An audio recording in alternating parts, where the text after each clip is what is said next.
ಉತ್ತರಾಖಂಡ್ನಲ್ಲಿ ಮುಂದುವರಿದಂತ ಭಾರೀ ಮಳೆ ಮುಂಕಟಿಯ ಪ್ರದೇಶದಲ್ಲಿ ಭೂಕುಸಿತ ಆಗಿದೆ. ಕೇದಾರನಾಥ ಹೆದ್ದಾರಿ ಬಂದ್ ಆಗಿದೆ.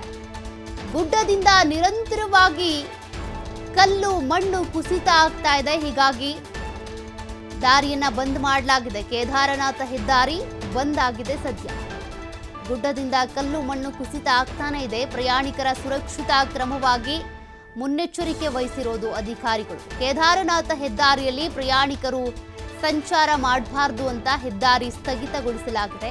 ಕಾಡಿನಲ್ಲಿ ಪರ್ಯಾಯ ಮಾರ್ಗವಾಗಿ ಪ್ರಯಾಣಿಕರನ್ನ ಸ್ಥಳಾಂತರಗೊಳಿಸಲಾಗ್ತಾ ಇದೆ. ಪ್ರಯಾಣಿಕರನ್ನ ಸುರಕ್ಷಿತವಾಗಿ ಸ್ಥಳಾಂತರಿಸ್ತಾ ಇರುವಂತಹ ತಂಡ ಸ್ಥಳದಲ್ಲೇ ಎನ್ಡಿಆರ್ಎಫ್ ಹಾಗೂ ಎಸ್ಡಿಆರ್ಎಫ್ ಟೀಮ್ ಬೀಡು ಬಿಟ್ಟಿವೆ. ಈಗಾಗಲೇ ಇಷ್ಟೆಲ್ಲ ಮಳೆ ಆಗ್ತಾ ಇದ್ರೂ ಕೂಡ ಪ್ರವಾಸ ಕೈಗೊಂಡು ಕೇದಾರನಾಥ್ ಕಡೆ ಹೋಗ್ತಾ ಇರ್ತಾರೆ ಪ್ರಯಾಣಿಕರು. ಆದರೆ ಈಗ ಹೆದ್ದಾರಿ ಬಂದ್ ಆಗಿರೋದ್ರಿಂದ ಅವ್ರಿಗೆ ದಿಕ್ಕು ತೋಚದಂತೆ ಆಗಿರುತ್ತೆ.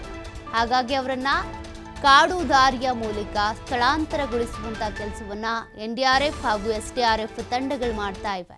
ಅಲ್ಲೇ ಬೀಡು ಬಿಟ್ಬಿಟ್ಟಿದ್ದಾರೆ. ನೋಡಿ, ಈ ಮಳೆಗಾಲದಲ್ಲಿ ಪ್ರವಾಸವನ್ನು ಕೈಗೊಳ್ಳೋದೇನಿದೆ ಬಹಳ ಸವಾಲಿನ ಕೆಲಸ. ಬದುಕು ಬರ್ತೀವೋ ಇಲ್ವೋ ಅನ್ನೋದೇ ಗೊತ್ತಿರೋದಿಲ್ಲ. ಎಲ್ಲಿ ಯಾವಾಗ ಭೂಕುಸಿತ ಆಗುತ್ತೆ, ಎಲ್ಲಿ ಗುಡ್ಡ ಕುಸಿತ ಆಗುತ್ತೆ, ಇದ್ಯಾವುದೂ ಕೂಡ ಗೊತ್ತಿರೋದಿಲ್ಲ. ಸದ್ಯ ಪ್ರಯಾಣಿಕರನ್ನು ಸುರಕ್ಷಿತವಾಗಿ ಸ್ಥಳಾಂತರ ಮಾಡುವಂಥ ಕೆಲಸ ಎನ್ಡಿಆರ್ಎಫ್ ಎಸ್ಡಿಆರ್ಎಫ್ ತಂಡಗಳಿಗೆ ನಡೀತಾ ಇದೆ.